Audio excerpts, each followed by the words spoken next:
All right, so we'll talk about that Southern Miss game and to make our finalize our preview, make our predictions for week one. Let's just go with like right off the bat. What is one thing you are looking for from the Mississippi State offense against Southern Miss this Saturday? Uh, we talk about the bodies up front. We obviously want to see them get to a point this season where they can be very explosive. But I think I look at the run game and I think I want to see it start there. I want to see them not be afraid to open it up, especially with Devon Booth. Like, let him go loose. Um, Not to spoil anything, I know we had talked before, Andrew, about like pick a player for the offense and the defense. My player for the offense, and again, I hate to jump too far ahead, but Devon Booth. We also got guys in the backfield like Fluff Bothwell or whoever too. I really want to see the run game. I want to see if they're able to attack. We talk about the bodies up front that can block for them. I just offensively, I just want to see him move the football however it is, but I especially want to see if they could dominate the run game with how hyped up these running backs have been talked about, especially by us this offseason, I think. I definitely think being physical up front is something you want to see. You want to see State week one against what should be an inferior opponent, a team where you should have the Yeah. edge in the trenches, even with everything I just talked about with the offensive line and some of the concerns. You got more size up front. You've got more depth. You've got more experience. Can you be maulers up front? That's a big thing. And you definitely want to be able to just be able to run the ball at will when you choose to run the football in this game. Something I'm going to be looking forward to this offense. I want to see a receiver emerge on the outside. Yeah. Here's a good point.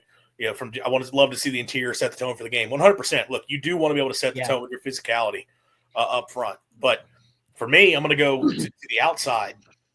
I want to see a receiver. Frankly, I want to see somebody go up against Josh Monton, Southern's top corner, and be able to win one-on-one against him.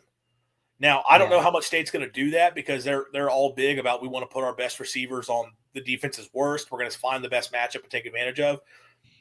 But if I want to feel really good about this receiving core, I want to know that State's got a guy outside who going up against a defense's top cover corner, they can still win.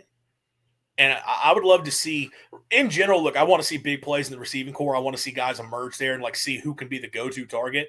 But I would really like to see somebody on the outside be able to go and win one-on-one consistently. That'd be a big thing for me because when you talk about this offense, having the ability to win one-on-one down the field, having the ability to hit those big plays in the passing game, you've got to have it. Like that is a huge part of making this thing click. And Mhm. having a dominant receiver, especially a guy on the outside, is one of the most important things you can have for an offense. That's something I definitely want to see. Go to the other side of the ball. What are you looking for from the State defense? What do you want to see in this matchup? What I want to see for the defense. Um, I want to see a lot, honestly, but I mean, if I had to pick, oh, I guess, I mean, I just want to see good corner, good safety coverage. I just want to see that secondary play really good man coverage, like from the get go, and play it all game long. And you got to have those guys that play one on one matchups inside and out. I think the talent and the guys are there for Mississippi State to do that. I don't know too much as far as every guy that Southern Miss is going to have at receiver, but I'm sure they got a guy or two that you could point to and say, if we don't cover him, we're screwed. But I mean, you would hope that there's those get off the field on third down moments. Maybe you get a pick, knock the pass away, avoid penalties. I just want to see the secondary come to life. Excuse me. Yeah, that is also a big one for me. I just talked about my concern with State at corner. I want to see them be able to lock down. And I have to get a sip of my drink here, Mal. Gotta love live podcasting. Um, Yeah. no, I need to see that. I need to see State's corners hold up. Southern's receivers aren't the scariest, but they've got some guys who can be some big play receivers on the outside. And given that is a concern for State, how well are you going to be able to play coverage? That's big for me. I want to see, we're just kind of focusing on the trenches and the outside, but it's big. I want to see State dominate up front of the trenches. Like when Southern goes to run the football, I want them running into a brick wall from State's defensive line. When Southern goes back to throw, I want pass rush getting after Braylon Braxton and getting him to the ground.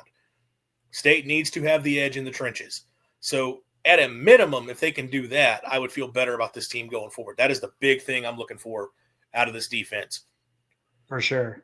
What is a player on the State offense you're looking forward to have a big game? And we're not just going to talk about Blake Shapen here, but just sort of like a early, like, hey, I think this guy could have a big performance, or I want to see this guy have a big performance because it would be meaningful for what this team could be. Who's somebody you think could stand out? I don't know if this is going to surprise you or not. I don't even know if I'm taking from you, but we've talked about the run game a lot. There's a couple different guys you could go with. I want to see if I gotta double check the depth chart, but I'm gonna throw him out there anyway. Devon Booth. I want to see them open up the run game and let him loose. I think the O line helps him, especially. He can have a really solid game. Like I know that everyone wants to air it out nowadays in football, and you got to do that, but you got to even with Fluff or whoever else. I think you got to be able to trust those running backs, but I think who stands out to me especially is going to be Booth.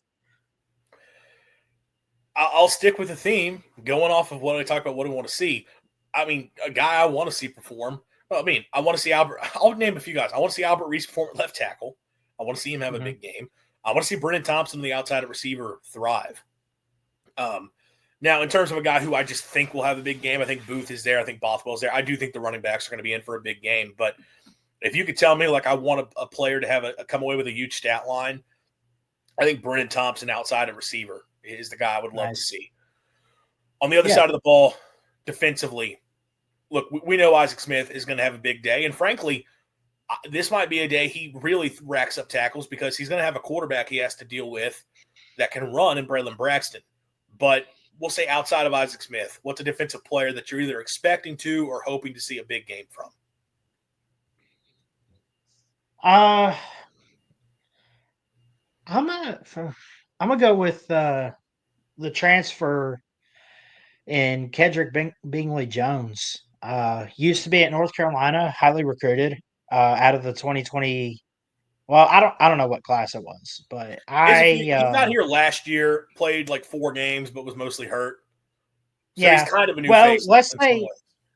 Well, yeah. See, that's the thing. He was hurt last year, and you hope that if he stays healthy, I really think he could be a breakout star on the defensive line. I don't know if he's going to be the biggest guy on the defense, but it's possible. A big body up front like him could be a good, solid anchor to lead that defensive line. Can he break out and like you don't ask that they get sacks. You want to see that, but I just want to see him disrupt the run game in the backfield against Southern Miss, and I want to see him get quarterback pressure. Make him throw the ball away, make him have to run back or question his next move. Something, man. Get hyped up, get out there. I'm gonna go Kedrick Bingley. I'm also going to stick up front, and I'm going to say Brandon Jennings at Jack linebacker. I talked about, pass rush is a big part of it. Look, KBJ is a guy for sure. Him, along with some of those other defensive linemen, you want them to hold up and be able to have a big game. But I want that pressure off the edge. When State had 10 sacks as a team a year ago, that's not good enough. They have to be able to do a better job of generating pressure. Brandon Jennings is at the position where he's going to have a chance to get after the quarterback. I want to see him have a big game. Southern's got their questions up front along the offensive line. I don't want to see a Southern Miss offensive tackle being able to stop a Mississippi State edge rusher. I need a Mississippi State edge rusher to win consistently against a Southern Miss offensive tackle. So I'm wanting to see a big game out of Brandon Jennings, and I think he's going to have a chance to have a nice one. All right. I think it's full-on prediction time. We give our scores for week 1. We still haven't fully set how we're going to do these shows going forward. If we're going to work in doing predictions for the whole season, although we do have another show later in the week, maybe we can work in some predictions for that.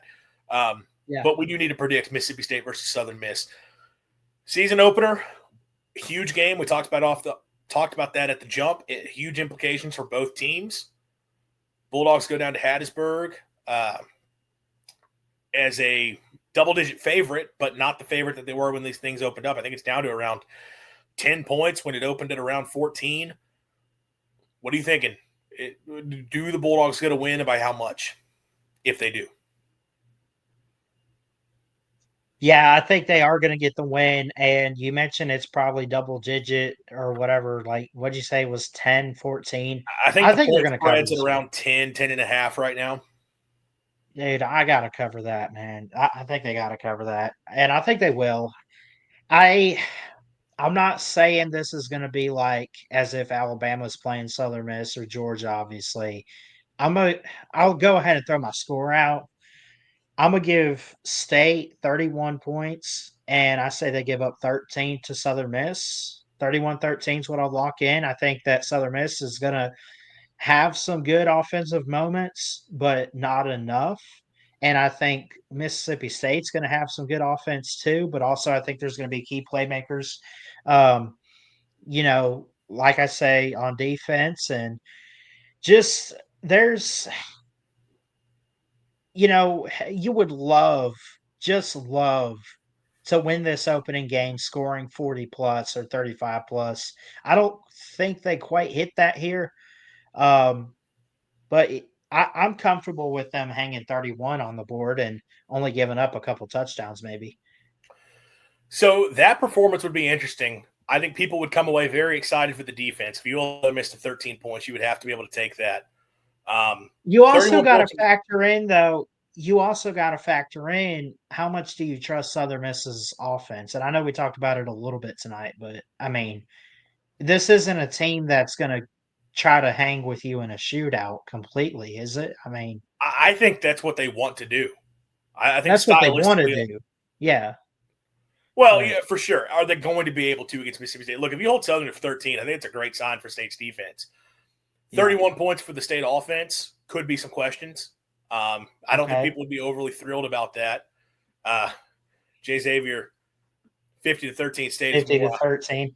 I would It, love that. I would just love a 50 point like a 50 burger for State, man. I'd love that. that'd be great to have. 31 points offensively. I mean, you'd really like to see more than that. But Of I mean, I course. can kind of understand. I'm going to kind of go a little bit of a different direction here. Probably a similar outcome scoring wise in terms of differential, but I'm going to go. I'm going to go 41 to 23 for State. Um, I Okay, do so think you'll give State offensively is going to be able to put points on the board. I do yeah, think State is going to be able to, at a minimum, they're going to. I think they'll find success in the run game, but I do think Levy is always going to find a way to scheme up plays down the field. And I think this offense, if you get a four-quarter effort out of State offensively, and I do have those concerns about the offensive line. I don't know if we're going to see it in this game. So I think State's going to be able to do enough offensively to get a few touchdown drives, get a few more scoring drives on the board. And I think they'll put up a nice number offensively. For the yeah. State defense, though, I do have my questions about, just how improved are they going to be. I think there could be a little bit still of a learning curve there as well. And look, man, I think Southern's offense is going to be capable of scoring points. Like, they've got a good quarterback. They've got a good group of skill talent. I already mentioned, I think their receivers are talented, and State's corners are a question mark for me. They have Yeah. receivers specifically who can win one-on-one vertical balls down the field. And I think they're going to throw a lot of that. Like, again, they're going to be running an offense very similar to Mississippi State. That's another factor here. I could see a higher scoring game just in the fact that I think these two teams are going to be pushing tempo, running a lot of plays. And I think you probably get a few more scoring drives than maybe you would typically. So, I mean, I've got State winning this thing by 18 points. But at the same time, which, hey, that'd be a cover, and I think you would take that. But I do think I they're going got to them be at 18 as well. I think we have the same margin of victory, but I think our our optimism for how much points they give up versus put up is it's a little You feel lopsided better there. about the defense and not as I good about the do. offense. I feel better about the offense, not as good about the defense. Right. I, And I look, think that's valid, like because there's questions for Mississippi State all the way around this team. Like we know that there's going to be players out there. The question is, are they going to be able to maintain that consistency and keep their spot on the starting role? And that's something that I would have questions about for the offense and the defense outside of Blake Shapen when he's healthy is the quarterback. yeah, and look, I think how fans would react to our two predictions. I already kind of talked about yours. Like, I think with your prediction, there's no. I don't know if there's going to be a takeaway other than I'm wondering about that offense. For mine, I think people would feel pretty good about offense. Defensively, people would have some concern. There could be an exception. If State were up 41-16, and then Southern got a late touchdown there, then I don't think people would care Yeah, all that much. Like that's a little that's different. what you gotta factor in that late game stuff too. Like, what if you're up big and you rest your starters, and then the backups give you that little, hey, we'll let them in the end zone or hold them to an extra field goal or something. Because you got to think of how the game's going to unfold for 4 quarters, um, overall. Like, I don't expect, just me personally, I don't expect the I don't expect the offense to be there for all 4 quarters. It could, but personally, I could see three and a half, maybe. No, look, that's fair. I will say though, I think this is an offense where you could have moment stretches where you could have a whole quarter where you're not producing and you could still put a nice number on the board, um, Yeah. because of the explosive play potential and the quick strike potential. But you know, I think if State walks out of this thing, you're right, 41-23, but one of those touchdowns is late because you have to factor in how things are going to play out. I think you would take that, and you can understand. Hey, defensively, they probably got some things they got to work on. Now, if we both take the negative side that we kind of had, and we said you said 31 points scored, I said 23 points allowed. If the final score is 31-23 Mississippi State, we got a lot of questions and a lot of concerns about Mississippi State football. I'd be And like, you only won by 8, man. Come on. uh, let me show this one. Where 50 sorry, to I 13. hit the wrong one. I also don't expect our defense to be complete lockdown for 4 quarters. That'll be busted assignments, in my opinion. Yeah, no, I agree with that. Of course. I think it could. This is one of those that can go both ways, and that I think Southern's going to have the ability, even against State's unit, to be able to hit some big plays and put some points on the board early. I also think if State gets a comfortable lead and puts their backups in, Southern will be able to get a few more scores. So that's where I have it a little bit being a little bit higher scoring. But again, I think State's offense. Look, I talked about this earlier. Old Dominion scored 35 points a game running Mhm. this offense against what is a better version of this defense. Like, and I'm giving Mississippi State 6 more points. Maybe I'm lowballing, to be completely honest. But I will factor in that it's week 1 of the season. Things still have to play out. So yeah, you've got Mississippi State 31-13. I've got State 41-23. Both comfortable wins. Both wins though that would come away with a little bit of a different reaction to where some state's got some questions.